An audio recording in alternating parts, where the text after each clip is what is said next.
right, so welcome back. Episode 21 of the No Cap Sports Podcast, 2121. So, uh, only right we start out, Josh Weekly, Of music, course, little section. We're going to get into it. Hey, Josh, put some respect on your segment, bro. It's called Five, bro. Let them know. Man, we ain't worried about the peons right here. You feel me? The haters gonna hate. Yeah, spread challenge on this side, big boy. Spread challenge. Not a breadwinner. You see, I'm the only one with a microphone in here. You're not a breadwinner. But yeah, like Couldn't even wait 50 seconds to get that off. Quarantine. Yeah. But like Nick said, elegantly pointed out, it's our 21st episode. So I'll use that as a wonderful segue to go into my music segment. Obviously, we literally just played it before we got online. 21 Savage just dropped Savage Mode 2 with Metro Boomin. A highly anticipated album. What are your guys' initial thoughts on it? Have y'all both listened to it? I've been listening to it 3 times already, G. The whole album? You liked it? Wow. Yeah. You like it that much? I listened to it twice last night. Listened to it again today while I was at my internship. He does have dreads though, so makes sense. I mean, 21 and Metro, bro. That's a dynamic. So duo. were you really out here like Stack checking and for Penny. 21 Savage like that? Like, no, I followed 21 on Twitter, and when I saw all the little mock-ups of what the album cover was gonna look like, I was like, yeah. The album cover is hard. Yeah, that's a No Limit album cover for sure. I love it. But when I saw that, I knew it was gonna be heat. That's good to know. Vance, your takes on the 21 Savage album? I thought it was pretty good. I listened to it all the way through one time. Out of all the songs, I downloaded 5, but my favorite one is definitely Glock in My Lap. I'm gonna have to learn the words to that one for sure. Okay, but yeah, he tried to put me on right before we came on. So yeah, as you guys probably know, I don't know how tapped in y'all are with the music culture, but a lot of music dropped last night. Actually, Mariah Carey dropped the album last night. Hey, bro, we don't discriminate over here based on genre. Hey, bro, I ain't listening to Mariah Carey.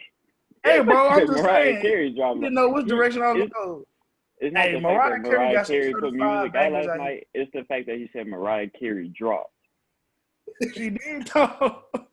Okay, say right here that Mariah Carey don't got no banger that you want to sing right now. Christmas song. She got that. Christmas. She done got a. She's making money off that Christmas song to this day. Bro, what's that junk called? Bro, oh my God, I gotta look it up, bro. But I know exactly what song. With you, man, I know you're talking about today. Not the Christmas song, bro. Not Christmas song. No, we belong together, bro. We belong together. Yes. Yes. I'm saying Mariah Carey got them bangers. So yeah, don't disrespect it. She dropped last night. I'm not tapped in with that, but I have a review for y'all off camera. Larry June, somebody I like a lot. He's from San Francisco and Atlanta. So he got a real unique sound because, those are two polar opposites. But it works for him. One of his biggest songs, one of my favorite songs, is Smoothies in 1991. Played a little bit before we got on, you feel me? It's just Larry Jones is a vibe. Yeah, he's vibing for real. You just had to come up off something, You just had to hit a little lick or just you had to be coming off some success to listen to Larry June. And since I'm a breadwinner, I'm also coming like that. So, yeah. I like Larry June. Y'all listen to Larry June right here? A little bit, not a whole lot. Talk me during my segment, bro. Bro, I'm just saying, bro. I got a microphone. I'm a breadwinner. My name's Josh. You got reasons? Tap in. Wow. You're going to edit that out for sure. Ooh, for sure, tweaking. On me. You playing with yourself. No, okay. I'm just playing. This is a joke, bro. Yeah. The views and opinions of Nick Hayes do not represent me in any way, shape, or form. All right, but dude tripping for sure. So, thank you. You're gonna let me continue. Bryson Tiller came back from the dead and dropped that album. Actually, he actually had a deluxe. Last week, a couple days ago, that he had like 4 songs, and people was like really going crazy over that. And I was like, man, we waited a long time. He ain't dropped no music in some years. I'm gonna want it for songs. So, but we got Anniversary. So, have y'all checked that out? I just listened to the song with Drake, bro. That was it. I was just about to say that's the first one I clicked on. I usually go in order, star number one, but I seen the Drake feature. It kind of attracted my eye. I'm gonna sum it up, bro. One of my friends was telling me, bro, Bryson Tiller went missing for 4 years, came back the exact same. So He did though, for sure. I feel like I was in 10th grade. I ain't gonna tell you what I was doing when I was listening to it, but I was just showering, bro. Freaky man. Jeez, some people just don't know how to conduct themselves, man. But yeah, Bryson Tiller literally does sound like he probably made that music all the way back then and just decided to release it now. So yeah, props to him. And shout out for bringing my high school days back. That's really cool. Besides that, I'm gonna go with Summer Walker, Session 32. No, it's not new, as Nick likes to point out. But yeah, I just been feeling a lot of singing and R&B lately. So y'all probably heard of this song. And there's a certain rather short pop star / rapper from Canada whose album drops that I'm gonna dance around because we protecting Black women over here. But yeah, I'm not gonna say that the album is trash if I did listen to it by myself in the comfort of my own home. But yeah. Yeah. That's all I got to say about that. So yeah. What y'all think about that? So, Are y'all Daystars? Are y'all Daystar stands? I'm not gonna speak on it because I ain't give it a string. We're protecting Black women, not all 2020, all our lives. Mr. Laws, what do you think about that? I mean, bro, I don't want to speak on it either, bro. Y'all know how I feel about Tory Lanez, bro. Whoa, whoa. Violation. I don't even know what name you just said. Hey, Nick, do your job, bro. Do your job. I'm finna go on doing my job, bro. So now we can get the episode started for real, man. Getting to what I think was not as much of a shock as people made it, but we're finna talk about Doc Rivers getting fired, man. So you wasn't shocked? I wasn't shocked, bro. I told y'all in the last episode, bro. He's the reason they blew that 3-1 series lead, bro. And so Euphoria. Exactly, bro. 3 times. Oh man. 3 times, bro. You gotta know. You gotta know it's coming.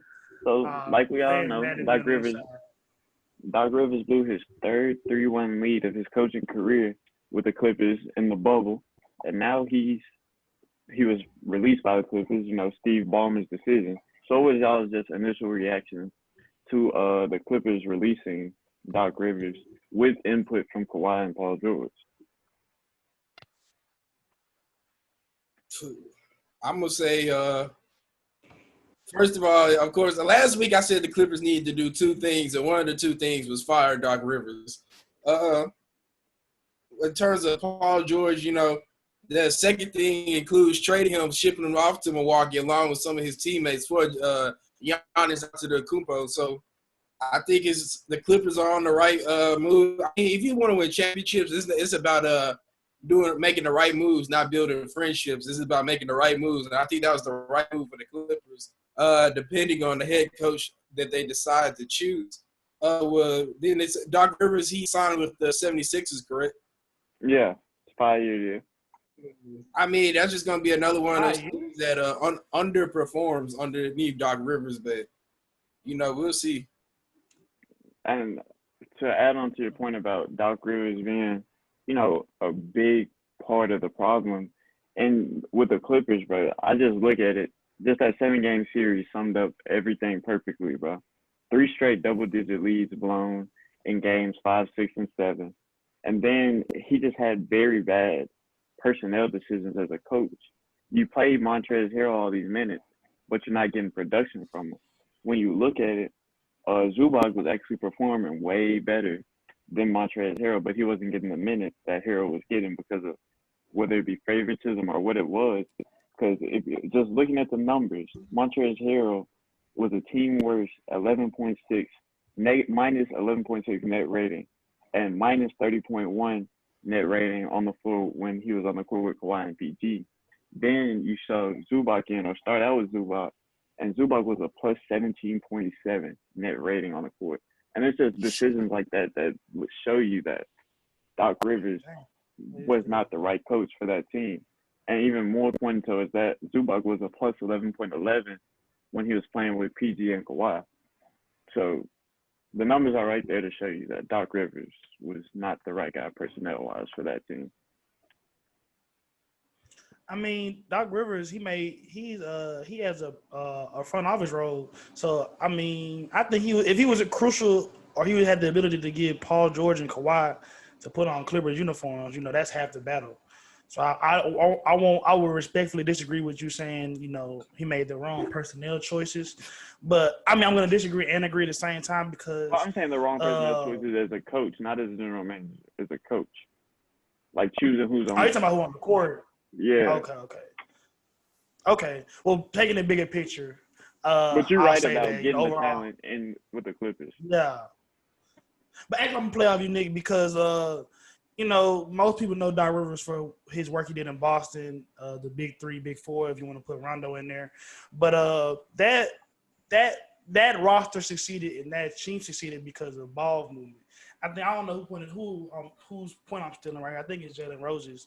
But that Celtics team 08-09, Rondo, Ray Allen, Paul Pierce. You have elite level passers, guys that know how to correctly space out a basketball court. Determine which option. Yeah, and you had Kawhi, a table setter in Rondo, bro.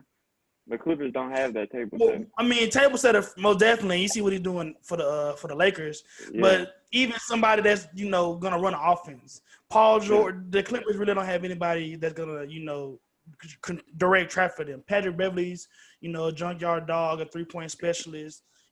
Paul George and Kawhi are both isolation scorers, but nobody on that team is gonna, like you say, is gonna have that effect that Rondo had. And I think that's the biggest thing. Doc Rivers had success with that method and that team construction, and I think that he wasn't able to adjust. I don't know. I mean, as you go further in NBA, talent is supposed to take you far. Paul George or Kawhi Leonard definitely didn't help him out, but I think it's just I think it was a good conclusion for them to separate. It wasn't a good fit on either side. You think he's going to a better situation then in Philly? That's the thing about it. Ben Simmons, one of the best passers of this generation. I would say he got his work cut out for him. I think that Ben Simmons. My bad, Nick. I mean, you can go on and finish, bro. Because I was just gonna say he's inheriting a far worse situation, bro. Far worse. Talent wise, for sure. But I just like Ben Simmons' ability. I think that if anybody can figure out that Simmons and Embiid dilemma, it'll be Doc Rivers. Yeah, but here's my thing. Here's my thing, bro. Doc Rivers is going into a salary cap situation. You got to think Ben Simmons and Embiid are pretty much locked down, and then they got a lot of cap space tied in with Tobias Harris and Al Horford, bro. So think about how different things would be though if Kawhi missed that shot in Game 7. Well, I mean, conversation. I mean, yeah, but my thing is, Doc Rivers went to the Clippers in 2013. He didn't do better as a coach in terms of playoffs than Vinny Del Negro did. He didn't make it past the second round of the playoffs, bro. Now he's going to Philadelphia in the East with teams that are pretty much established and are going to be rolling. You know what I'm saying? So he's going to have to face the Bostons, the Miamis, the Bucks. I don't think Philadelphia is a team that's constructed or flexible enough to be able to compete with those teams. I think it's going to be hard for him to even make the playoffs in Philly, especially looking at the roster talent that they have. Make the playoffs. It's going to be hard to make it. You got to think about it, bro. The Nets coming back. They made the playoffs this year. There's going to be a new team that's going to make it. That's going to kick them out. I could see. I could see Wizards. a team. Yeah, that's what I was going to say. I could see the Wizards getting right. The Wizards. They made it to the bubble, bro. They were 4 games out. Tell me for real, you think the Wizards are better than the 76ers? If John Wall is healthy and Brad Beal can stay healthy for a whole year, I think they can. You like them two over Embiid and Simmons for real? Yeah, bro. You got to think about it, bro. When you play them, all you have to do is shrink the court. Think about how Boston played them in that first series in the bubble, bro. Even though Simmons didn't play, Boston was still able to shrink the court and contain everybody. Because this is still a roster where you have over 20 million a year invested in both. Well, around 20 million a year invested in both Tobias Harris and Al Horford, bro. You don't have cap flexibility to go out and get shooters. You don't have much of anything, but I just think it's a very bad situation. All right, let me ask both of y'all this. This is just a quick Q&A. Which coaching job would you take, the Pelicans or the 76ers? Pelicans. I take the Pelicans. More talent. Hands down. More young talent, too. I think I would take the 76ers. Depends on where I'll be in my career. If I'm trying to hit it and split it, I'll go with the 76ers. You telling me I got B.I., Zion, and Lonzo? I'm going to New Orleans. He ain't winning nothing for the next 2 years, though. Let Zion lose a lot of weight. I don't that's see still that a talented team without Zion, bro. Yeah, I mean, that's a nice score, but I don't see them get into the conference finals anytime soon. I mean, yeah, but I think you can still be a more competitive team with the Pelicans than you can be with the 76ers. Even though you're playing in the West, I think you could be more competitive. You really hating on the 76ers right now, bro. Okay, bro. I got a lot of built-up pain from watching the Celtics lose again in the Eastern Conference Finals, bro. I'm sorry. Understood. This is a therapy. Let it out, Nick. Yeah, thanks, bro. I'm just gonna put it like this, bro. 5 years, 4 Eastern Conference Finals appearances, 0 Finals appearances, bro. That's real pain, bro. That's real pain. Hey, bro, getting there is half the battle. All right, so as we all know, Lakers took game 1, score of 116-98, a pretty convincing victory against the Heat, and especially a game where the Heat started out strong and built an early lead just to see the Lakers come back. So what were y'all's initial reactions to that game? Ooh, bro, I'm excited, bro. You know, Lakers about to get the 17th banner, you know, catching up to the Celtics. Usually, you know, in game 1, LeBron, he just be chilling, you know, going with the flow, see how the series is going to go. But, you know, Lakers came out and dominated, and it doesn't look like the Heat are going to be able to have an answer just to keep up. Like, Anthony Davis was the best player on the court. LeBron James was the second best player on the court. The third best player might have been a Miami Heat player, so it's going to be straight dominance. I had the Lakers in 5, but give me Lakers in 4 easily in every game. Hot take Vance coming on. I like it. Easily. For real. A hot take. It's not that hot, bro. I mean, you're right, but, you know, I just got to, you know, it's a whole podcast, bro. I got to say something. But, yeah, I'm going to play off what Van said. You know, I was surprised. Like, everybody knew LeBron was 1-8 in the finals game 1, considering he's been to 9 before. Greatest person ever touched a basketball. There's not the time or place for that discussion. Like Van said, LeBron was controlling the tempo early and often. I see you shaking your head. We're not going to address it now. I'm surprised how much Miami struggled with AD, considering they have somebody that can match up with him athletically and Bam Adebayo, and they run a lot of zones, so that's kind of supposed to, you know, help protect the paint. And neither one of those did. I don't know how much zone Miami actually ran. They read it like a little bit towards the beginning of the second quarter, and that's when the Lakers they ran off like a 20-3 run or something. It was like after the first quarter, they was on a 75-30 run. I saw that somewhere. Yeah, ridiculous. But yeah, Jimmy Butler got to step it up. Oh, thank you, Nick. He had 23. I mean, that's not going to get it done in the finals, honestly. I know I said in the first take he had to get to 25, but the way LeBron's been playing, and especially the way the Lakers, you know, shot 172% from 3 last night, you got to get that to like 27, 28, 29 with outstanding defense.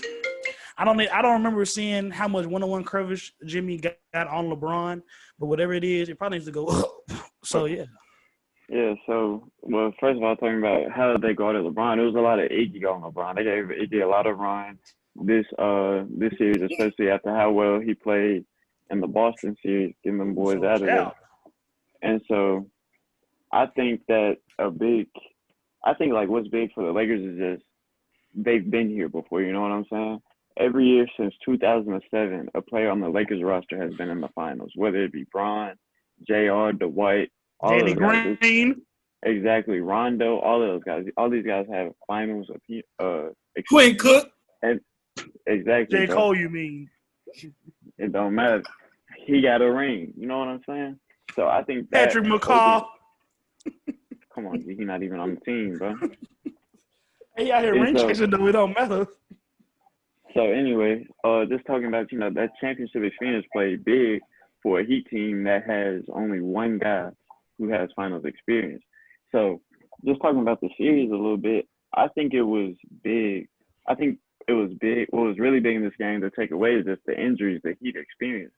You got to think about Bam Adebayo, who's missing game 2, Goran Dragic, who's missing game 2, and Jimmy Butler had what looked to me like a pretty bad ankle sprain. So all of these injuries, especially in a crucial game 2, that could potentially be a pivot in the series, like giving full control to the Lakers, I think that ultimately hurts the Heat. And I'm going to have to agree with Vance. Like, this series is going to be over in 4 games. Quick question, because game 2 is in less than 90 minutes. How many, whatever, Josh, how big will the Lakers win in 90 minutes at 8 o'clock? I'm gonna say they're gonna win by more than 21. I mean, the final score gonna be less than 21. They're not gonna score none. Like, man.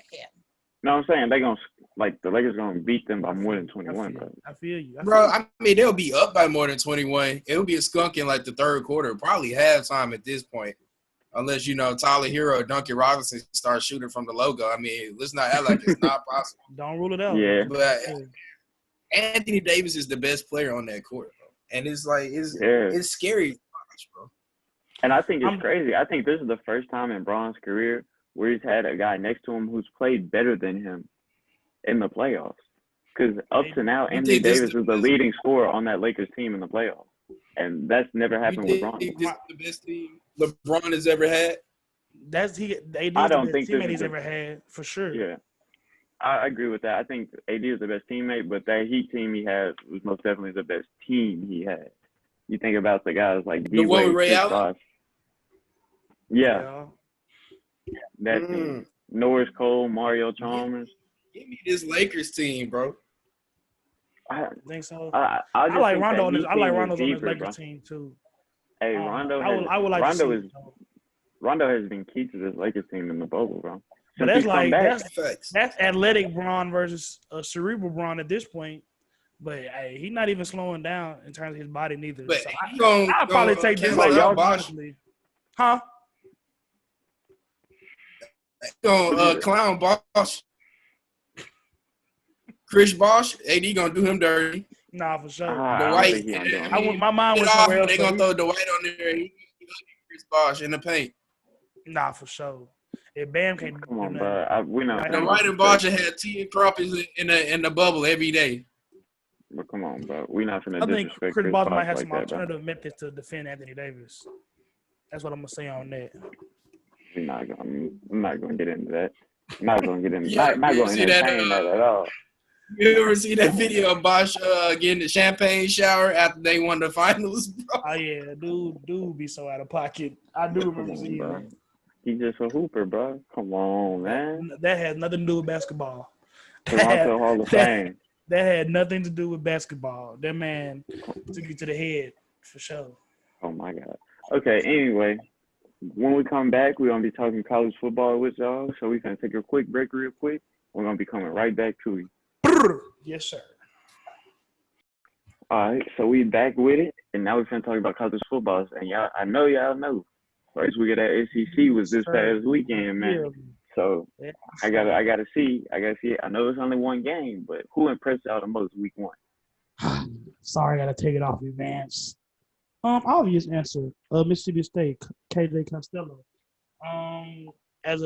He was a highly rated guy coming out of high school. I remember watching. I think he was an Elite 11 QB. Started at Stanford. Don't really know why he transferred, to be honest. But that's a more pass-friendly system, bro. Oh, that too. But what am I trying to say? That's a tough transition coming from the West Coast to Starkville, Mississippi. So that was very impressive. Stark Vegas. Dude tweaking. Okay. I think that KJ Costello could be a Heisman candidate after a performance like that. SEC record, week 1, first SEC game ever. Taking down the defending national champions. I know LSU is half mask at best with all the guys that they lost, but that's still the number 6 team in the country, one of the best SEC defenses. Yeah, So Mississippi yeah, State came into this game unranked. for sure. Now they ranked up. Oh yeah, I gotta do a shout out to my homie, Oh Jordan my Davis, God. I knew big he was gonna Southwind do it. alum. You feel me? 38125, 2 live in this thing. My Oh boy had my God. a pressure. I think he forced a fumble too. Yeah, he forced You the know, fumble. exactly. Yeah, quit hating on. Yeah, represent what I said. You feel me? Shout out my boy I'm just gonna JD. say, You did your thing, baby. say, Yes, sir. Dylan Mitchell made him touch earth. I'll never forget. All right, Never guess what? forget. Dylan Mitch on somebody practice squad right now, so it don't even matter. But I'm gonna take this state thing from a different angle, bro. I think they looked really good week one, especially coming out with the air raid offense, like you said. KJ Costello setting the SEC record, 623 passing yards in the game. But what I think is gonna really affect this team and down the stretch is their inability to run the ball. They only ran the ball 10 times, and they got a star running back. Colin Hill, question mark? Colin Hill, question mark? I know. Listen to me, bro. They got a star running back. Kylan Hill, I was just going to get to that, but they only gave him the ball in the run game 10 times. And my thing is, you look at that fourth quarter where KJ Costello had a fumble and an interception, and the lead got all the way down to 7. It could have gotten ugly if LSU or Miles Brennan was any better. So I think that's something that could hurt them later in SEC play, but I think they played really good week one still, even though those fourth quarter miscues could potentially hurt them against a better team like Alabama or anybody else. So what did you think about week one, Dan? I mean, I loved it, bro. I can't even lie to you, bro. This is in my head. This is how it's gonna play out. Mississippi State is gonna win all the regular season games and lose to Ole Miss in that Egg Bowl, just because that's gonna be a shootout and it's gonna be a rivalry game. Hot take, Vance. I got them going to the SEC championship game. You watched them play Florida, right? You see what Florida did to them? You still want to say that? They still put up points on the Florida they defense. Still put up 35. Pretty good every year in and year out. I mean, Ole Miss, Lane Kiffin's going to score points. So that's going to be a high-scoring game. Like, can Lane Kiffin get his secondary to make maybe 1 or 2 plays, final score be in the 40s against against Mississippi State. But Mississippi State, I like those receivers. And then adding in – SEC question mark? You said who? Best team in the SEC? Question mark. I'm not gonna say that yet. I'm not gonna say that yet. All right, so I mean, the only way you're gonna beat Mississippi State is with a D line. So who has just a scary D line? Auburn, Alabama, Bama breeds D lineman. Florida breeds D lineman.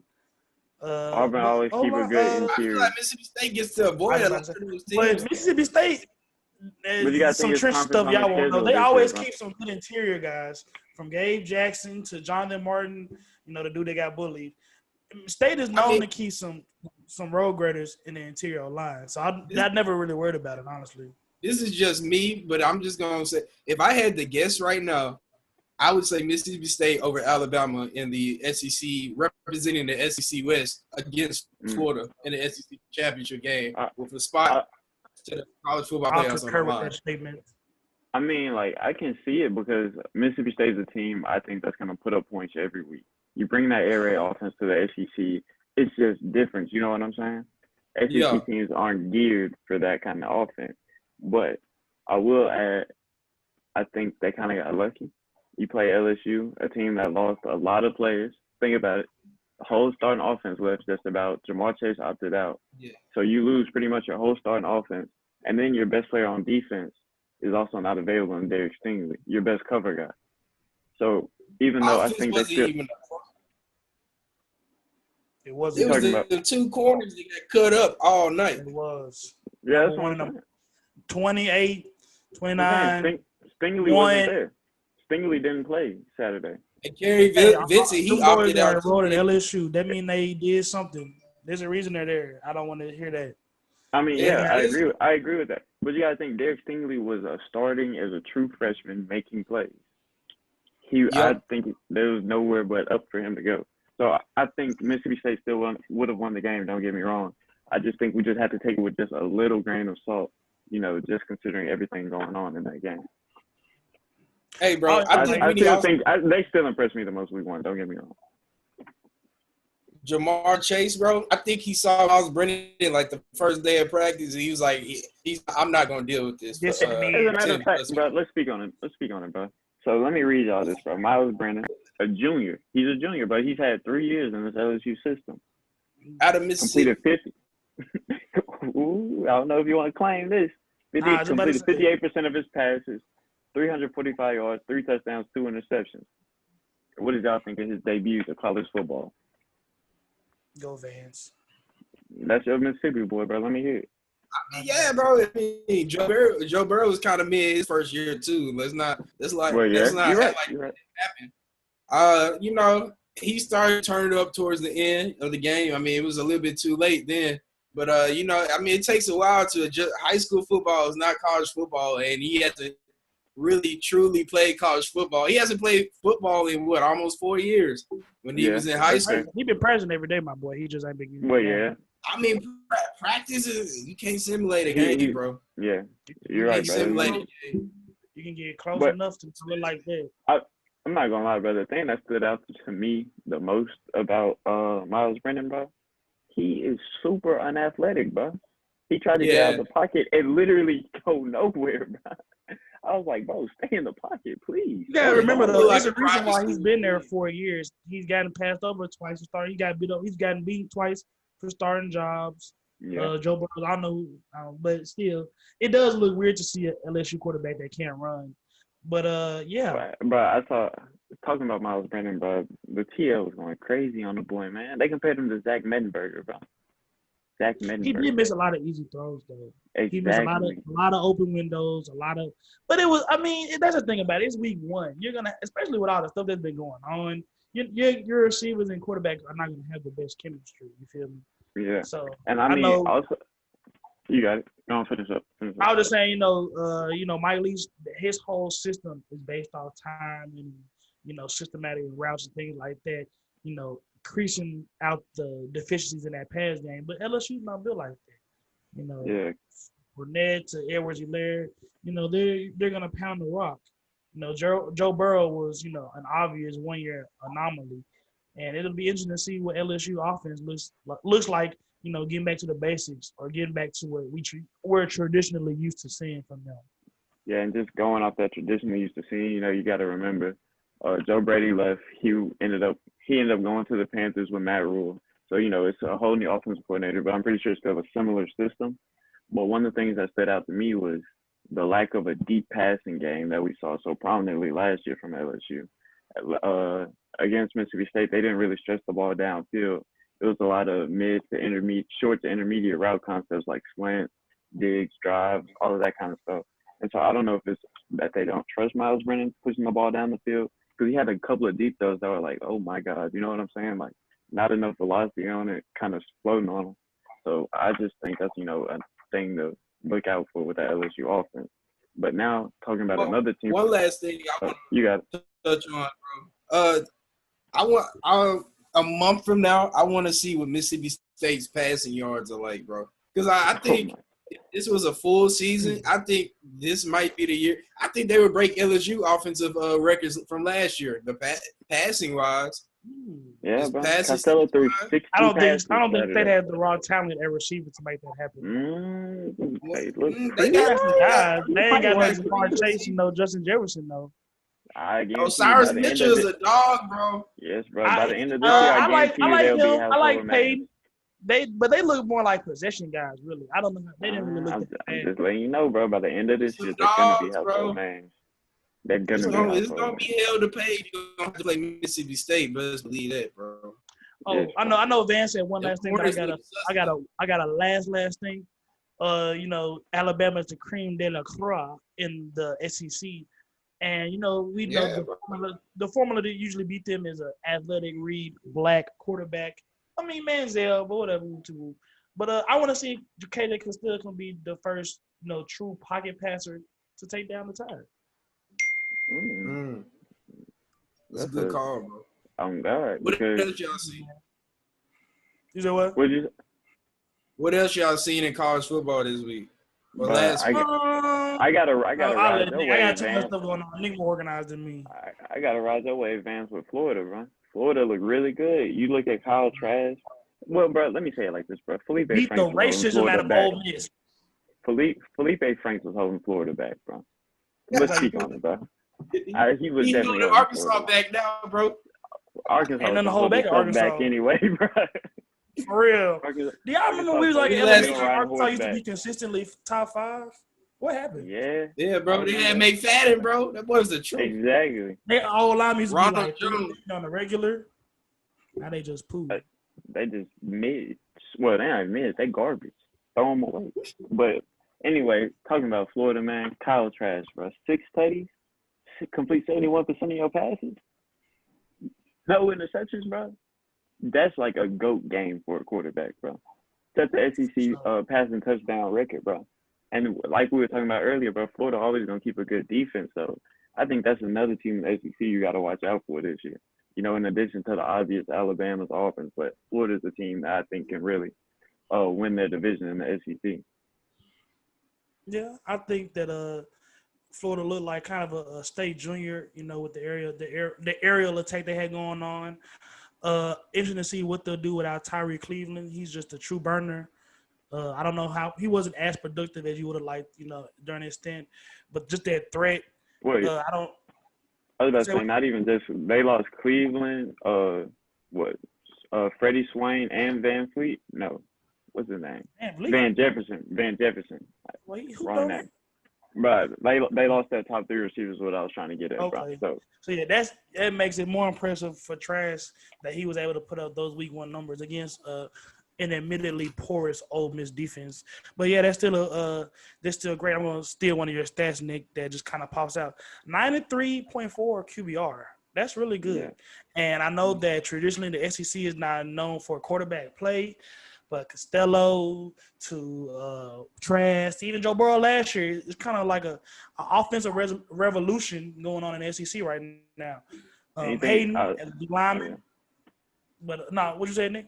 I was just gonna add, you know, you had Tua come out last year too, man, and Terry touchdowns in Kentucky, bro. Like it's becoming a quarterback league almost. For real, and you know, like I'm glad you pointed out, like the SEC East teams, Kentucky, the Auburns. You know, they're going with more athletic types, like a Lynn Bowden, like a Bo Nix. You know, somebody that's gonna be able to create plays outside the pocket. See, everybody was watching the same football when Johnny Manziel was doing what he did to Alabama and Tuscaloosa. So everybody's trying to figure out their version of that formula. So moving on, I think we had a pretty big upset this week. Not even an upset, a big collapse. I heard it. I'm only a state away. I heard it. And so I'm talking about Oklahoma and K-State, man. Oklahoma was a 28-point favorite coming into the game. However, they lost to Kansas State 38-35, mainly because Kansas State scored 24 unanswered. So my first question to y'all is it time to pump the brakes on the Spencer Rattler Heisman train? I'm gonna let Vance talk to his boyfriend first. Go ahead, Vance. All right, bro. So I'm gonna look into this camera right now. Oh yeah. Patrick Mahomes, I am sorry that I compared Spencer Rattler to you. Please forgive me. X's and O's, Vance Laws, bro. All right, so Oklahoma, bro. That O-line is so trash, bro. Like that was no offense, bro. You know, shout out to our boy Cameron Kinley, bro. That was almost as bad as the Navy O-line that we saw against BYU a few weeks ago. Because that was a collapse. I'm not pushing it, bro. I mean, if you would have watched the game, you would have said the same thing, bro.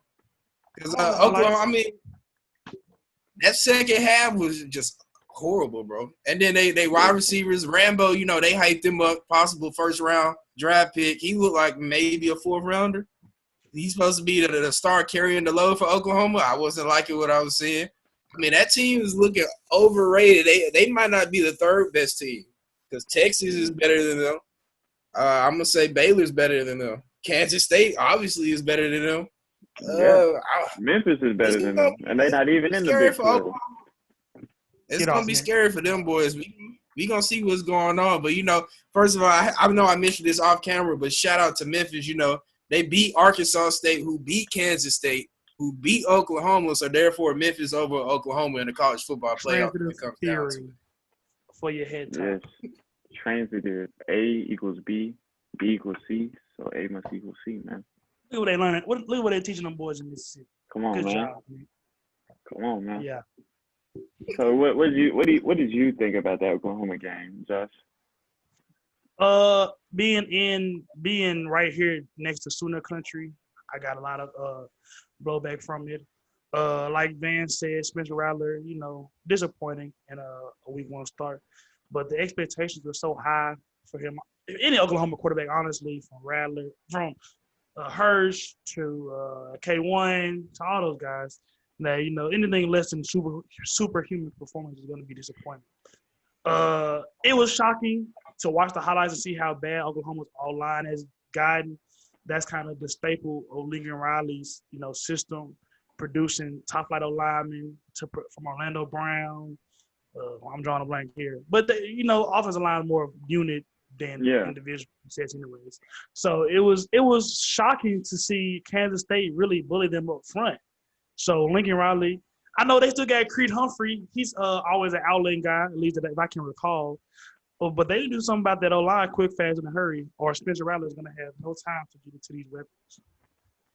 Yeah, and I think this game is just critical because you got to think about this. Think about it as the Big 12 is playing conference only. You got less games, and you don't get to play teams in other conferences. So each game in conference matters, especially games that you're favored to win by 28 points. So I want to flip this question to y'all. Like, how do y'all see this loss affecting Oklahoma's college football playoff chances? Murder won. And I'm gonna take it viewpoint advance. But I don't think, especially like you said with the shorter season, I don't see how you can put a 1-loss Oklahoma in the playoff with Kansas State. Unless Kansas State ends up ranked at the end of the season, I don't think you can justify putting them in the playoff.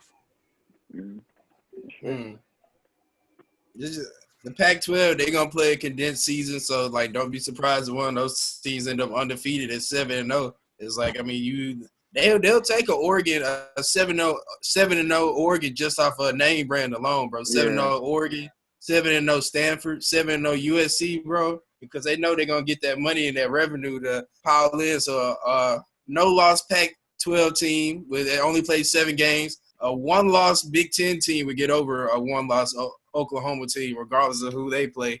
I think a 1-loss ACC team, sneak preview for next week show, Miami, they play Clemson. Let's just say the loser of that game loses by less than 10 points. I would take them over a 1-loss Oklahoma if they were the champions. Of course, a 1-loss, maybe even a 2-loss SEC team would get in over Oklahoma. So I think the chances are shot down, shot dead. Team, I wouldn't be surprised. I'd be hurt. I think the chances are dampened unless they win the Big 12, and I just don't see it happening, bro. They got to blow everybody out. Exactly. They have to get convincing wins. Rank at the end of this season, what do you think? Rattler, Murray, Hurts, and Baker Mayfield. Just individual seasons, who I think is the best player. Best player, because Spencer Rattler only got 1 game. Kyler Murray is 1, of course. Obviously. Kyler Murray is 1. I'm gonna say Jalen Hurts 2. Jalen Hurts 2. I'm gonna give Rattler 3 for now. I'm gonna give him 3 for now, bro. I'm just not comes in last. I like it, man, bro. I mean, I'm not a Baker fan myself. Cool, bro. The media loves a little short white dude that does stuff. Wow. I'm gonna be honest. I would have put Baker at 2. I would have put Baker at 2 just off the strength of his college career at Oklahoma and going to Ohio State and getting that dub. That was pretty. He did. He had a whole Heisman. That's the only thing. Yeah. But it's based off players. I'm not mad at you. I think that all 3 of those guys can do stuff that Baker can't do. Well, yeah, that's fair, man. That's fair. Who won it last year, bro? Who won the Heisman? Was it Jalen? No, it was oh my God. Last year, Joe Burrow. Oh yeah, stupid question. Yeah. Okay, No so such thing as a stupid question. yeah, No such and thing. so, and so this week, well, I guess this week we also got a blessing because we are going to be getting more college football. Talking about the Big 10 and Pac-12 Yes, deciding to sir. come back. Big 10 scheduled to resume the weekend October 23rd, 24th, and Pac-12 is planning to have the 7-game conference only schedule starting the first week of November. So I just want to see well, in addition to them, the MAC and Midwest also coming back. So with all these teams playing now, how do y'all see the college football race looking? I'll flip the script. Nick, I want your thoughts on the Big 10 and the Pac-12 coming back and a sleeper from each conference. Wow. Go. Well, I think these conferences coming back and playing now is big, not for the conferences themselves, but for the other schools that aren't playing right now. I'm talking about the HBCUs, the smaller schools that are playing in the spring, because now all eyes are going to be on them. You know what I'm saying? ESPN is going to want to broadcast these games. All these networks are going to want to broadcast these games. So they're going to get more attention and exposure to scouts, viewers, Leaving the swag everybody else. football conference in the spring, but we're not going to speak on it. Keep going. Yeah, but like I was saying, but it's just more eyes for y'all, and I think that's really good just for y'all, just to get more exposure and things like that. Basically, it's like y'all are having your own season away from everybody else, and I think that's good for y'all. But if I had to pick a sleeper team from each conference, starting with the Pac-12, I think I would go. I think I would have to go with USC. I really like how they ended the season How you last gonna year, pick USC as a sleeper? That don't count. but they haven't ranked in the top 25 That's still consistently. a brand though. That's a It's a brand. brand, yeah, but they haven't played good football. So a sleeper in Whatever. terms of playing good football, I'm taking USC. Yes. They picked up some steam last year with Keaton Slavis taking over the starting job, so I think they're going to continue that into this year. And out of the Big Ten, if I had to pick a sleeper, that's a good question because Big Ten, you know all of the schools, so I think I might have to go with my sleeper. I think I might go Purdue. I just love Rondale Moore. He opted back in. Good So choice. I think that would be my sleeper in the Big Ten, Mr. Do It especially if they All. can, yeah, especially if they can get an explosive offense by getting him the ball and him just making plays. And the Big Ten, is a conference that thrives on defense and not letting the opponent score. So if Purdue can put up some points, they're my sleeper. Yes, sir. Yes, sir. Your thoughts, Mr. Laws, on the return of Big 10 and Pac-12 football? Ooh, okay. So, it's big for the Big Ten. Big Ten gives the national implications because, of course, everybody expects Ohio State to compete for the college football playoff. And they might have a second team in there. I mean, I doubt Michigan. Let's be real, they gonna choke. Yeah. Got Wisconsin. They can always run the ball, ground and pound. Final score be 52-3. They just run it down your throat. I'm sure they're gonna have another running back in the factory ready to go behind Melvin Gordon and Jonathan Taylor. I don't know who it is. Maybe they might go by committee. Pac-12. I mean, I've never been a fan of Pac-12 football, to be honest. They come on too late at night, bro. They do. I mean, yeah, but then again, like the past couple of weeks, it would be like after the SEC primetime game or the ACC primetime game, it would be like, man, I'm kind of bored, bro. Like it would be like 10 o'clock. It's like, wow, it's like, is the night over, bro? So I mean, game day it's starts gonna at be 12, nice just to have some. and the first Yeah. Pac-10 games, the Pac-12 games started at 10. That's 12 hours of football. I know your engine be running down, bro. I can feel you. For real. But listen, sleeper team. So sleeper team out of Pac-12. I'm not even gonna lie to you, bro. I'm not gonna pick Pac-12. I don't care about the Pac-12 like that. I mean, I'm just gonna say Oregon every year just because. I mean, well, yeah, the jerseys. they're consistent, bro. Definitely the jerseys. Like it's always a team. Stanford might be cold. Utah might be cold. Colorado might be cold. Who knows, bro? Big Ten sleeper team. I would have picked Purdue, but I'm gonna go with Michigan State, bro. I mean, every other year they always just have a nice team, bro, that just plays good, solid football. So I'm gonna go with Michigan State. Michigan State, the former home of Kirk Cousins. Don't know how you picked that, but hey, each to his own.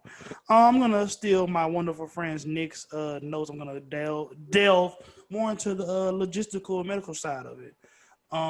Nick has written here that any positivity rate of over 5% over a rolling 7-day period will lead into a suspension of all activity. Is that correct, Mr. Hayes? Am I reading that Yeah, correctly? yeah.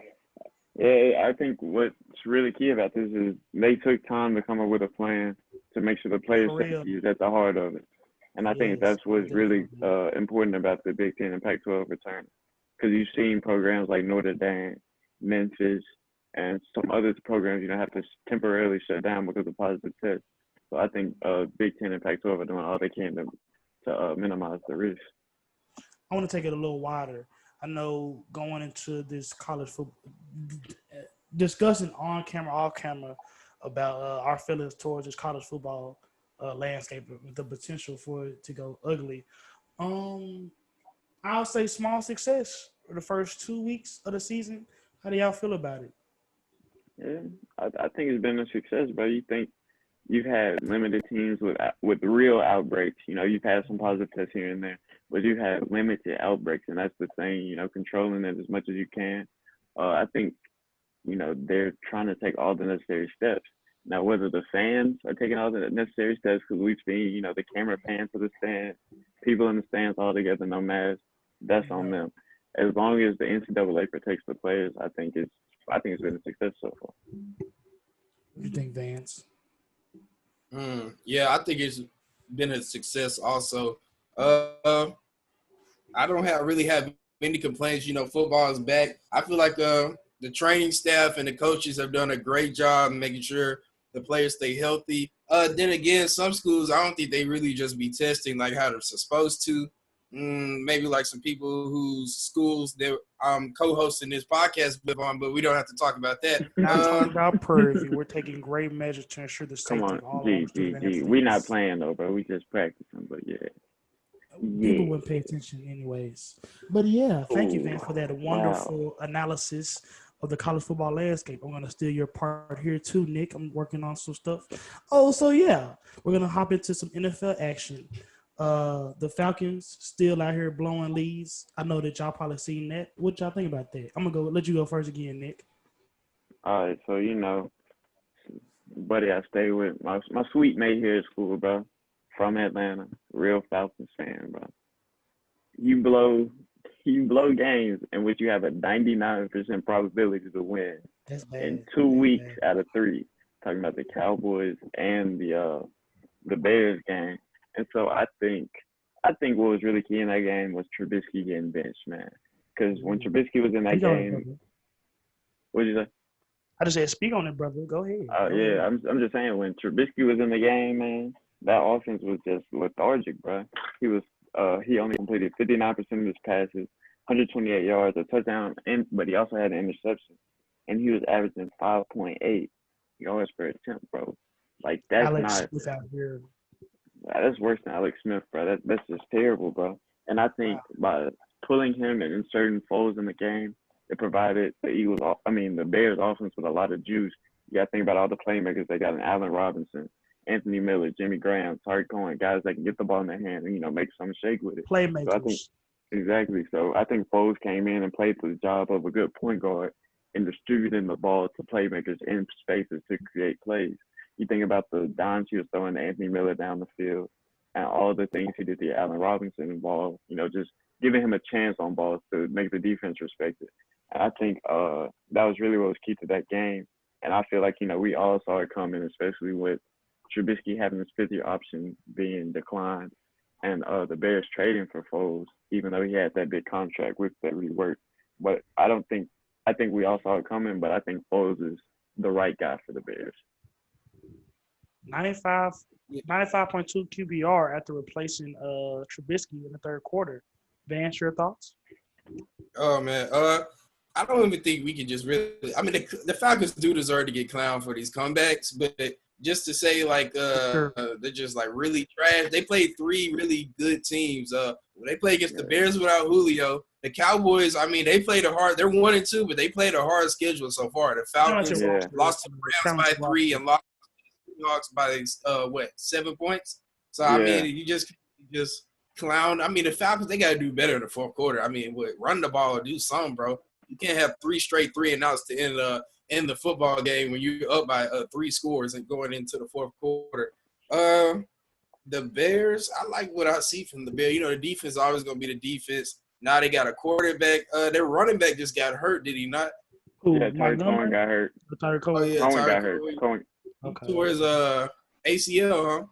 Yeah, I know I want to say it was Wow. ACL, but I'm not 100%. He done. He on my Yeah, fantasy team. That's crazy too. Yeah, so he tore his ACL. But, you know, we got the receivers are nice. Allen Robinson, Anthony Miller, he has 2 scores. He would have had a third Hey, wow. this last game. They called it back, but they were looking good. I like what I see from the Bears. I don't think they're better than the Packers, but they might be with Nick Foles. We got to see some more Nick Foles before we can make that judgment. Because I'm just going to put it like this, bro. Nick Foles came back from 16 down with 4.5 to go in the fourth. This man has a whole Super Bowl ring, though. Like, are we underestimating him to a certain extent? I don't think we're under. I think the big thing with Nick Foles is when he gets in a good system, he's a great player. Think about this. Is the Bears system a good system? I don't think.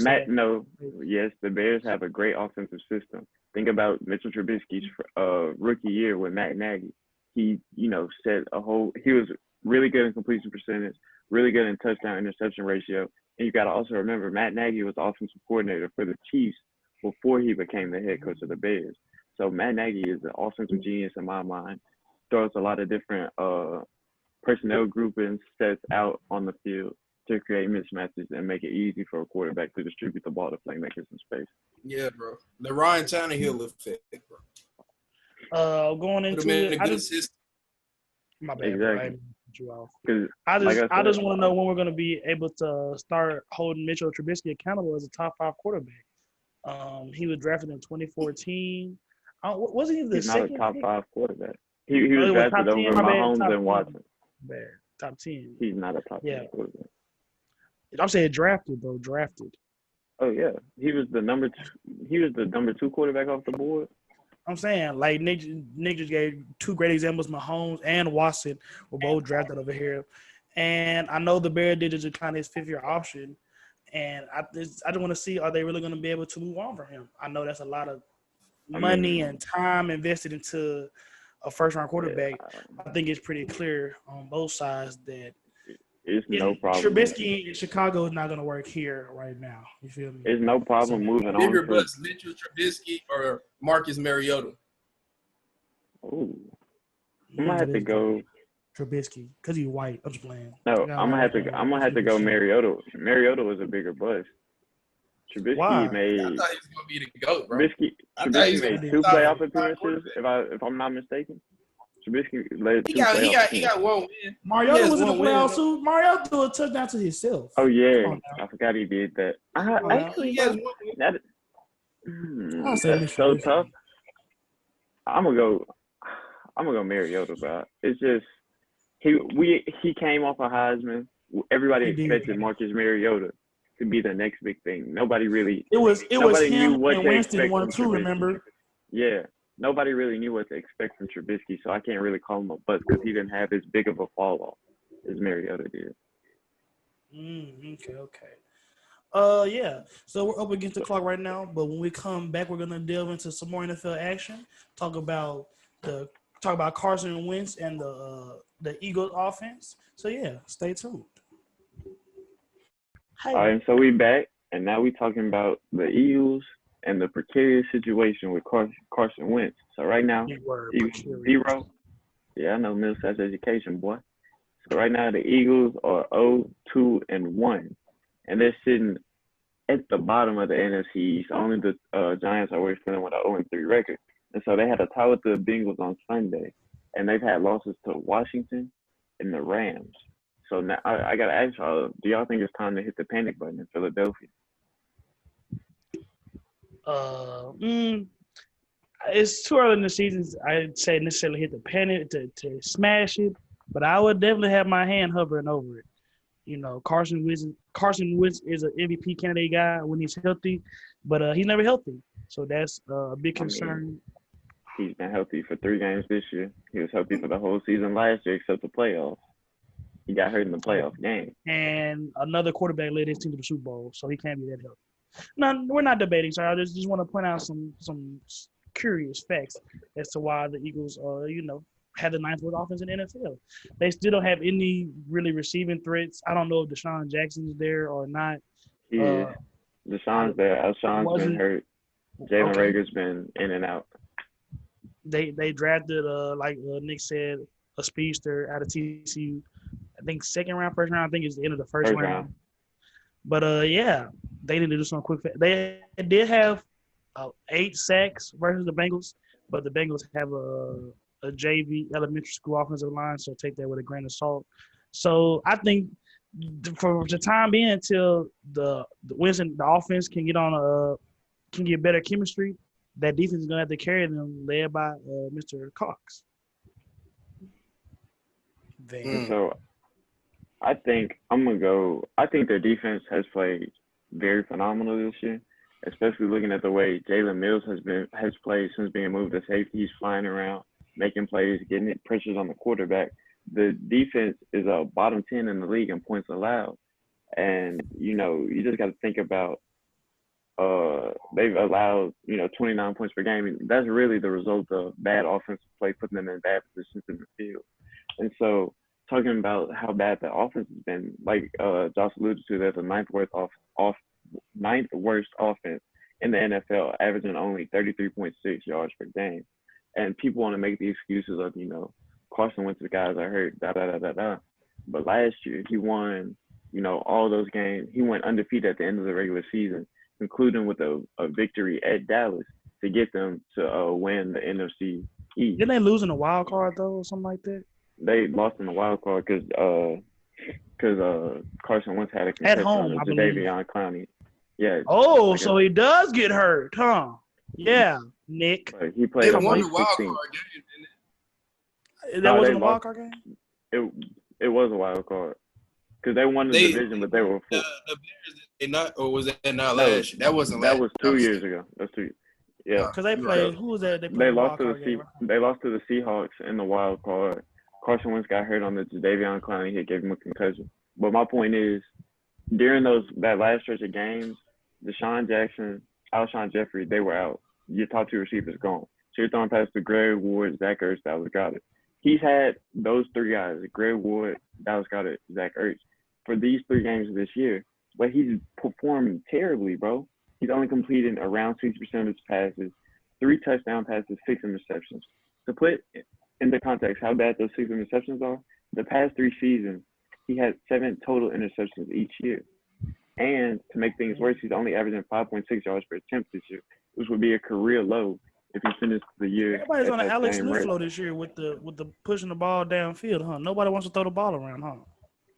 I don't know what's going on with Carson Wentz, bro, but I think that's something they need to turn around as fast as possible. So what do you think, Vance? With your Cowboys in the same division as the Eagles?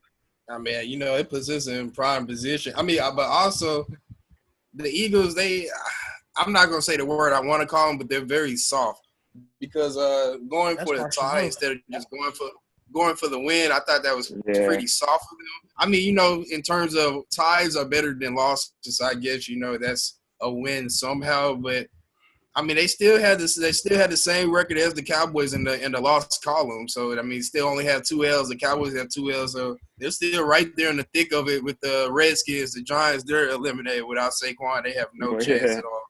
The Redskins, I'm liking what I'm seeing from them. Their offense needs to come Washington around football some. But team, that you mean, sir? oh yeah, my bad. That's kind of bad on my part. Yeah. Anyways, It's Washington football Nick, do team. your I like what job. I'm Do your seeing. job, Nick. Do your job. Yeah, bleep that part out when I say the R word. But anyways, the Eagles, that team is sorry, bro. I mean, they drafted a lot of speed, but that team is kind of sorry, bro. Like, do you think Carson Wentz is – you can make the argument that he might not be the second best quarterback in that division, bro. Like, you can make the argument right now. Number that 1 people will overall take pick. That's not good. I Have you made think- a I'm Pro talking Bowl about yet? that division. All right, give me Dak or Wentz. Who would you rather have? Dak. Give me Dak. Sure. Okay, Haskins or Wentz. Right now, I'm That's taking tough. I Dwayne. mean- Dwayne's been playing pretty good football this year. So give me Dwayne this year. And then I put Carson Wentz at 3 with Daniel Jones at 4. I agree with I put him over I'll Daniel still Jones, take bro. Wentz. I'll still stay Wentz over Dwayne Haskins for sure. Yeah. I But mean, bro, I'm The talent is taking there. this one. That's the thing. He just got to be able to The stay on the field. talent is not there when your when your team leads the NFL in turnover differential, bro. They're -7, bro. They've only taken the ball away once. They have seven. They have. That O-line's been They have getting eight. dominated. Well, yeah, I will. That's what I was gonna say. They have faced some injuries. You know, Brandon Brooks tore his Achilles before the season. And then they lost their starting left guard Samalo. And so, like, you know, you lose two guys on the left side of that line, it's gonna cause some problems. So Jason Peters got hurt too. yeah, and you know, at first they weren't even gonna bring Jason Peters back, but with Brandon Brooks getting hurt, they really had no choice but to bring him back. And so I just want to check to my boy. Let me point this out, bro. The Eagles O-line hasn't been same since they did that nude magazine pose a few years back, bro. Make that the picture on YouTube, bro. The Eagles thumbnail. in that picture, bro. You gonna have some freaks listen to nobody want to see that, G. I promise. At all. So since we're talking about the Eagles, bro, I gotta bring it up, bro. It's a conspiracy theory. Is it time to pull Carson Wentz in favor of Jalen Hurts? No. Wow. I'm saying, Mr. Jump the Gun, huh, buddy? I'm just saying, bro. 3 games in, you've thrown 6 in 3 games. Sir. He's literally in his physical prime. Jalen Hurts, I don't know what kind of technicalities and intricacies you would think of him as a passer. He obviously held Nick Saban's offenses back in Alabama, so I don't think you're going to be upgraded in that category. Going to Oklahoma and developing as a passer was obvious, and he also got better. Was he developing as a passer? Or was Lincoln Riley giving him open looks? No, think about it. What was it? So 2 years ago when Alabama was in the SEC championship and they pulled Tua got hurt and Jalen Hurts came in against Georgia and he threw the ball well and won that game against Georgia while he was still at Alabama. That game right there showed me that he developed as a passer and got better in the passing game. Then he went to Oklahoma and took it to another level, continuing to develop as a passer and continuing to make the right reads against defense. So I think Jalen Hurts has came a long way as a passer than what we saw like. So you'll pull wins for Jalen Hurts? That's how you feel? I think it's too early to do it now, but I think Jalen Hurts should get some burn. He got a package, doesn't he? He got his own package, doesn't he? Yeah, man. Sure. But that's just to run the ball. It's not for him to be a quarterback. It's for him to be a runner. So I think he should get some burn if we're around week 6, if we're looking at the Eagles and we're like, man, you know, they won 5-1. 5. So I think, you know what I'm saying? First round draft pick, you got to see what he's coming like. So moving on, while we're talking continuing with the bird theme. While we're talking about quarterbacks and I guess bird teams, Chiefs Ravens, man. Monday night game, prime time. Lamar did not Lamar fly. Jackson. Lamar Jackson only had 97 passing yards. And Nick wrote 3 exclamation points on the notes, so that means it's really, really, really important. But any game in the 2000s where you don't eclipse 100 passing yards, it's a problem, bro. It is I mean, his receivers dropped a lot of passes, bro. Yeah, Mark Andrews had 3 big drops that I saw. Mark Andrews had some big ones. Marquise didn't. I think he just gave up on a ball that would have landed right in his lap if he kept running. So yeah. I think, you know, it was just a bad game for the Ravens overall. Final score was 34-20, but I don't think that shows how bad the Ravens played in that game. Let me ISO on this one real quick, Nick. You know, I'm a big Lamar guy. You know, I will still state that I will still take him to start my team over Patrick Mahomes. I know it sounds blasphemous, but I just like the way that, you know, the Ravens had that offense configured around him. But, man, Greg Roman, what are you doing, bucko? Pat Mahomes is literally the best quarterback in the NFL against a blitz. But yet every third down, every really second and third down, what are they doing? Coming with the blitz. You know, I understand that Greg Roman, he's cut from the Greg Williams mold. The defensive coordinator is real aggressive, like to play a lot of man, like to send a lot of pressure. But it's Patrick Mahomes. You can't do that, especially if you're supposed to do you do your film work, and you know that blitzing him is not effective. And then the thing about blitzing is if your pressure doesn't get there, it leaves your defense more exposed. So in essence, Greg Roman really made Pat Mahomes' job easier than it had to be. You know, setting up a lot of open field, a lot of middle of the field stuff. Sammy Watkins had like 7 catches in the first half, it looked like. So yeah. Greg Roman really got. I think that with a different schematic approach, I think that game would have been a lot closer, a lot better. But jumping to Lamar, man, Man, it just seems like every time that the Chiefs play the Ravens, the Chiefs defense just hit them with the I got this.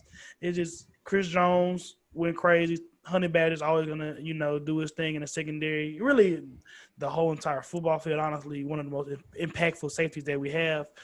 Yeah, 97 yards, like Nick said. Like they guys pointed out, Mark Andrews ineffective, ton of drops. They limited. They got it on the ground floor. They stopped the rushing attack. They contained that Mark Ingram. J.K. Dobbins got off for a couple of good games, but that was it. And you cut off the head, you're able to stop all of the other points of attack for Lamar. So, like he said, the Chiefs have his number, and I need to see him develop as a passer. Honestly, Yeah. I think development as a passer is a big thing. You talk about the Chiefs coming out in this game and bringing a lot of pressure and, going one-on-one on the outside. And especially late in the fourth quarter, all Lamar is hitting the slant route. You got to take some shots. When these he looks like he's aiming man it, honestly, when he's throwing it sometimes. He like he's aiming it. Yeah, I just think Lamar has to just be more aggressive of a downfield passer. I don't think he needs to develop, in terms of reading defense and things like that. He just needs to be more aggressive when throwing the football and attacking downfield. And because, if you just look at it, bro, Lamar is 0-5 now when trailing by 10-plus points, bro. The Ravens are a team that said 21-1 versus the rest of the NFL, and what now? 0-3 versus Mahomes. Yeah, and so like I was saying, bro, Mahomes. I mean, the Ravens are just a team that's built to get a lead on you, control the clock, and play good defense and win that way, bro. When they get down, that's when they start to struggle, and that's the case for Lamar because you don't have an aggressive downfield passing attack, so that's going to continue to persist until Lamar becomes an aggressive downfield attacker of the football. So, did you have anything else to add to that, Vance? Who do y'all think is gonna win the AFC North? The Steelers or the Ravens? Ooh, that's a good question because I think the Steelers are gonna come. Yeah, I was about to say I think the Steelers are gonna come with a similar recipe that the Chiefs did: heavy pressure, man-to-man coverage on the outside because they just had the personnel to do it. But I still think the Ravens are gonna take that division. I like what you said, Nick. I think that who just said, I'm catching a blank. Steelers can, implement a lot of the same game plans of the Chiefs. And like you said, they actually had the better personnel to run it than the Chiefs. The boundary corners, they got a lot of the corners for the Chiefs. They have a lot of inexperienced guys. But in Pittsburgh, you got Joe Hayden, Minka Fitzpatrick. I know he's not a corner, but still a secondary guy. Mike, if they can implement correctly what the Chiefs did to Lamar, it's gonna be a tough division to go for Lamar Jackson unless he develops as a passer downfield, like you say, or the Ravens give him some more options. Yeah, and so continuing talking about the Chiefs, they're one of the remaining undefeateds in the NFL. We got the Chiefs, Bills, Steelers, who we just mentioned, Titans, Packers, Bears, and Seahawks. So everybody's high on the Chiefs to win the Super Bowl this year, and it's very reasonable. So I want to see who else y'all think is a legit Super Bowl contender out of those undefeated teams, out of the remaining undefeated teams. I'm gonna skip you, Van, because I know your answer is gonna be the Titans. I'm reading your notes right now, Nick. I really do like the Packers a lot. They have been on fire, but man, give me the Bills. Josh Allen has been balling lately. He's out here looking like the white Cam Newton. Their run game is always going to be, powerful, and that's what really matters when it comes to the playoffs. Defense spectacular. Trey White, arguably top 2 corner in the game right now. Micah Hyde, Ed Oliver. They got a lot of good pieces on that team. And if Josh Allen, as he looks like right now, close call against the Rams, but notwithstanding. Almost blew a 20-plus point lead. Notwithstanding, that was there for it. But I like their good pieces. I think that they're a team built for playoff success, and I think that Diggs will open up a new level for that offense. Mm-hmm. So what about you, Vance? Let me see what you got. Well, of course I got to ride with the Titans, bro. When all else fails, give the ball to Derrick Henry 25, 30 times. I mean, you can't ever fail with that recipe. The kicker started off pretty bad, one of the greatest kickers in the world. I don't know why I'm blanking on his name. Gostowski. one of the greatest kickers in the world. But he came on this last game. He went 6 for 6 after missing his first 5 kicks this season against the Broncos. In the NFC, I'm just gonna. It's a 3-team race, but 2 of the teams are undefeated right now: the Packers and the Seahawks. I think Tom Brady and the Bucs, they're starting to come around, look real good. They're 2-1 right now, but the best 3-0 team in the NFC, I'm gonna go with the Seahawks. That defense needs to come around a little bit. You know, Bruce Irvin getting hurt, that hurts them a lot. Yeah. Jamal Adams pulled his groin this past week against the Cowboys. But I think they'll be able to get healthy towards the end of the season, you know, make some tweaks here and there. And the Seahawks would be right. But I'm just going to have to go. I love the Titans, bro. I mean, even if I'm not being biased, I just like the way they look on offense and defense both ways. It's just playing good, solid football, and they have a great head coach. I think he's already top 10 in the league, no doubt. Yeah, no, we're recording, but it's definitely 8 o'clock right now. It's definitely 8 o'clock right now. Yeah, the King is on TV. So for me, I think the best undefeated team, not named the Chiefs, has got to be the Packers, man. Aaron Rodgers is playing with a vengeance. He's thrown 9 touchdowns, no interceptions so far this year. And you can just see, like, that fire in his eyes, you know what I'm saying? And you combine Aaron Rodgers with a strong run game, and it's just unstoppable because right now, they're second in the NFL in rush yards per game with 171.1. So you load the box and stop the run, Aaron Rodgers can take the top off. You spread the field, they've got running backs capable of hitting those holes and making explosive games. So and you got to think, too, Aaron Rodgers has been without Devontae Adams for 1.5 weeks, and he's still putting up crazy numbers. This is an offense that's averaging 40.7 points per game, man. This is a legit team, and I think they have a legit shot at making the Super Bowl over the Seahawks because I think they have the advantage on defense. You talk about the Smiths on the edge, and you talk about their secondary with Kevin King and Jair Alexander. And it's just a really good team. And so to wrap this thing up, my bad, you got it. You got it. Let me hear what you got. I'm just saying, you know, I like a lot of what you said. You know, they have been, you know, the best show on turf through the first 4 weeks of the season. But, you know, playoff football is a different animal. I know everybody criticized them for taking Jordan Love in the first round. I personally didn't hate it. But that's where that decision right here comes to bite you in the butt because, like we've seen before, when it gets into the playoffs and the only legitimate option is Devontae Adams, it's easy to take that away. Aaron Rodgers has come along major this year. Aaron Rodgers has major strides this year. You know, they said it about go back and watch that Valdez Scanlon. He was supposed to be that guy too last year for them. He never really took the steps that they decided. So I like Alan Lazard. I mean, I don't. He killed Memphis at Iowa State. He played like 18 different positions in a bowl game. He only played receiver. I thought he played like quarterback. He might have played like wildcat quarterback, but he only played receiver. Hey, bro, that's still another position. Whatever.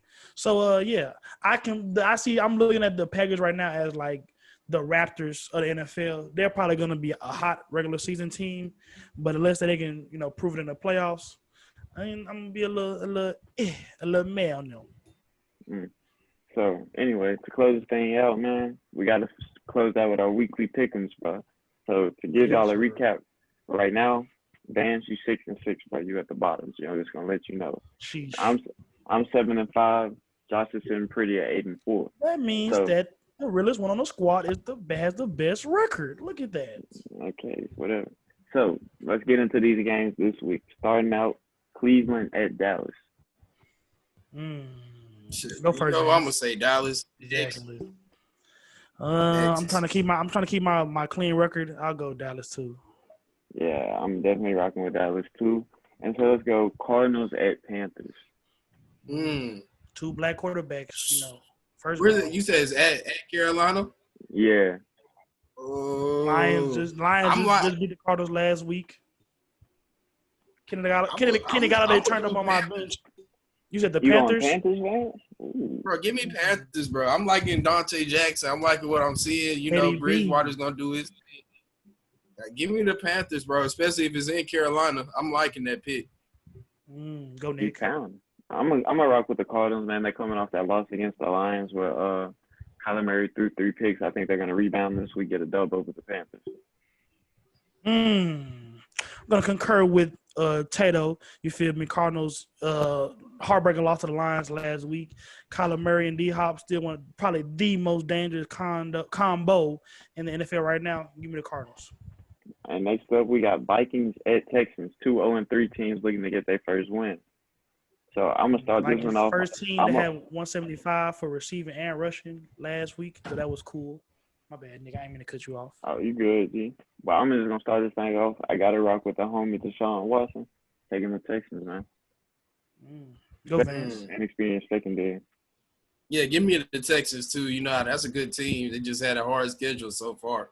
I look for them to bounce back this week. The Vikings are a good team too, bro. You know, they looking good. I think it's gonna be high scoring, probably in the high 20s, 30s, somewhere in that range. But give me the Texans.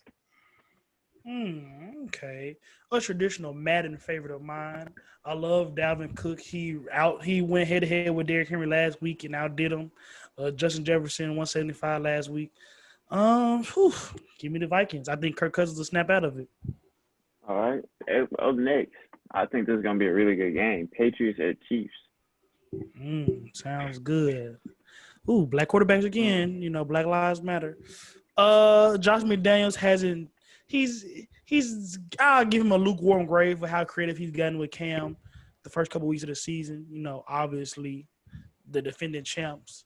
Trying to see if I should be different, like I want to be, or be smart, like I should be. Do it, bro. Pull the trigger, bro. If he's not, I'm taking the Patriots. I'm laying y'all. You take it too, bro. Pull the trigger. You just laughed. That's why you want me to say it. Whatever. I like Cam Newton. He worked out the gospel music. Yeah. Give me the Patriots. Yeah, I'm not gonna be at the bottom for much longer. You already know. Mark it down. Chiefs. Big. And last game we got 2-2. We got Bills at Raiders. Guess it would Raiders be kind of stupid for me to pick the Raiders. That I just said the Bills, the best undefeated in the team, best undefeated left. So Bills, yeah. Vance, you say Ravens or Raiders? Raiders. Like Las Vegas? Yeah, like Las Vegas, dude. They can play them on the Bills. Oh, bro, I kind of want to pick the Raiders, bro. Go ahead. Nothing's stopping you. You know, you was different, bro. I'm gonna be different too. Give me the Raiders, bro. Go ahead. Oh yeah. Not so fast, my friend. Not so fast, my friend. Really cool move. But for me, I think it's simple for this game. They're playing in Vegas. Derek Carr's been hooping. I think I'm gonna rock with the Raiders on this one too. Just when it comes down to it. Thank you guys. All right, we gonna see. But that concludes our episode for this week. We appreciate y'all. Hey, hold on. Wait. Hey, bro, big shout out to Penny Hardaway. You know, 2 big recruits. A third one possibly coming Saturday. J.D. Davidson commits 5 p.m. Central Standard Time. We already got John Camden and Josh Nesbitt, bro. Let's keep up the train. Okay, shout out Memphis. Memphis. I like it. Just to let y'all know, I'm on the way soon. Huh? You said what? What'd you say, sir? I'm on the way soon. Penny called my phone the other day. Said, come hoop. No, he gonna send you a bus ticket back to Memphis. I love it, Vance. Yeah, most definitely. Musa in the fold, you feel me? 2 4-star guys coming in. One of those guys, I think they're both 6'8", point forward types. So, Memphis best defensive team in the country last year in terms of field goal percentage. Penny is the coach, so they're gonna play some defense. They're gonna be dogs. Biggest thing, big X factor, the steps that Lester and Boogie take as a DJ, bro. DJ gonna win Player of the Year, bro. Who? I'm telling DJ? you. I mean, I'm kind of assuming already, honestly. Yeah, he can't do it by Player of the Year, bro. AAC or national? I mean, bro, depending on their record, right now I'm gonna just say AAC. Keep it humble, bro. But I mean, if they're looking real pretty, sitting like 30-3, 29-4, I mean, I think you can hand it to them, bro. Because with Jalen Green, a lot of where DJ gonna be at. If they're gonna put him in the front court 4 or 5, I think that he'll struggle a little bit more because he's more naturally of a wing. But if they deploy him, let him run the wing or let the 3, or even let him get a little at the 1 like he wants to, I think he's been a really good basketball player for a really long time. And I think the nation is gonna, this is gonna be his coming out party. It was supposed to be last year. He got hurt. One of the most naturally gifted basketball players I've ever seen. I've always said that, just a guy that knows how to play basketball and put the ball in the basket where it needs to go. So yeah, a big shout out to DJ. We expected big things from you. Really, all the Tigers, honestly, we can't go nothing less than a NCAA tournament appearance. So yeah, shout out Uncle Penny and them boys. I got my phone right up under here. Where my phone's at, y'all? Hold on. Oh my God. Chill out, fool. Where my phone's at? You feel me? You're not from Memphis. You ain't got no phone, boy. This is delivered directly to my hands from Uncle Penny. Shout you out, baby. So, for sure. So, like I said, man, we're gonna close this thing out, bro. I hope y'all enjoyed this week's episode. Make sure y'all, like, comment, subscribe. Check out our last episode, man. Next week with Jackson State players. Thinking about the historic ramifications of what Deion Sanders, what they got going on in Nick's hometown. So yeah. Yeah. So like I said, make sure y'all watch that. Stay tuned. We're gonna come back to y'all next week with some more finals talk, football talk, all that. Y'all know where to lock it in at. So y'all be the safe. fighters gonna be up a bit, little bro. I don't know about next week. They taking like 18 days in between games. 2 days in between games. No, 1 day. Yeah, finals gonna be over by like the next time we record, bro. Yeah. We can still talk about it. Like we said, bro, we're gonna talk about whatever happened in sports. So y'all make sure y'all be safe, and we're finna set up a GoFundMe for Nick's dreads. Peace out.